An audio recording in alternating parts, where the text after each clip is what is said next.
Sa isang video na in-upload ni Ma'am Ruth sa kanyang YouTube channel na Ruthville TV ay sa wakas nagbigay na naman ng update si Ate Neri sa kanyang bakasyon.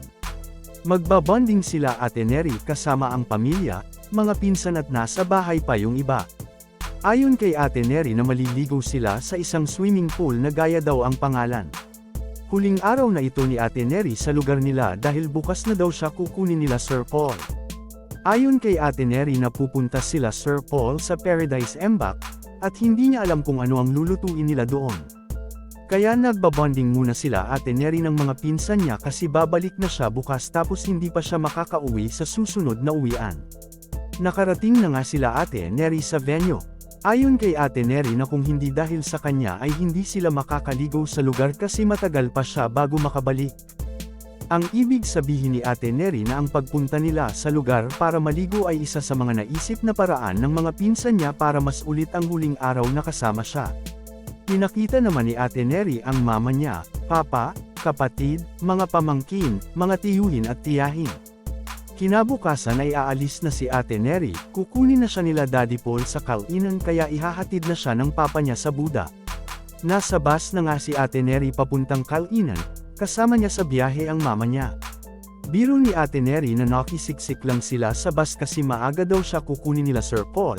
Alas 7 siya susunduan nila Sir Paul kaso alas 7 na nasa bus pa rin siya.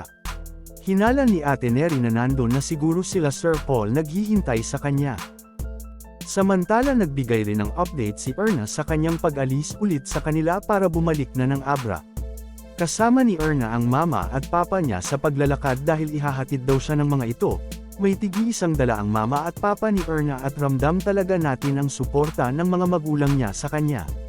Nasa kondo na nga ni Sir Paul si Erna, magluluto sila kasama si Ate Neri, Russell at Mylene.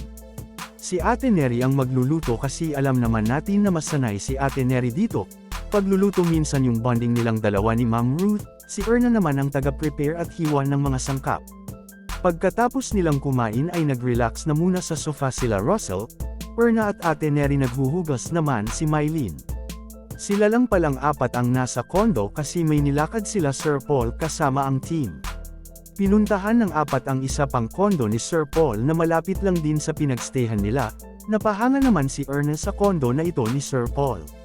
Dagdag ni Erna na dito daw natutulog si Sir Paul kapag marami sila sa kabila. Mas maganda daw dito ayon kay Erna, may malaking TV at sobrang lamig din daw ng aircon.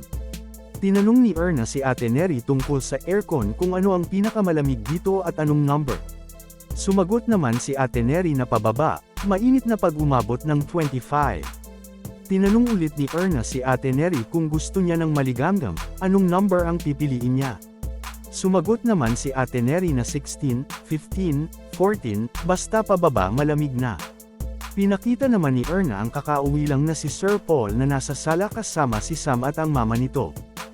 Kung nagustuhan mo ang video na ito ay feel free sa pag-subscribe at hit the notification bell dahil kung papalarin man nakikita ang channel na ito ay pipili ako ng TV scholars na mabibigyan.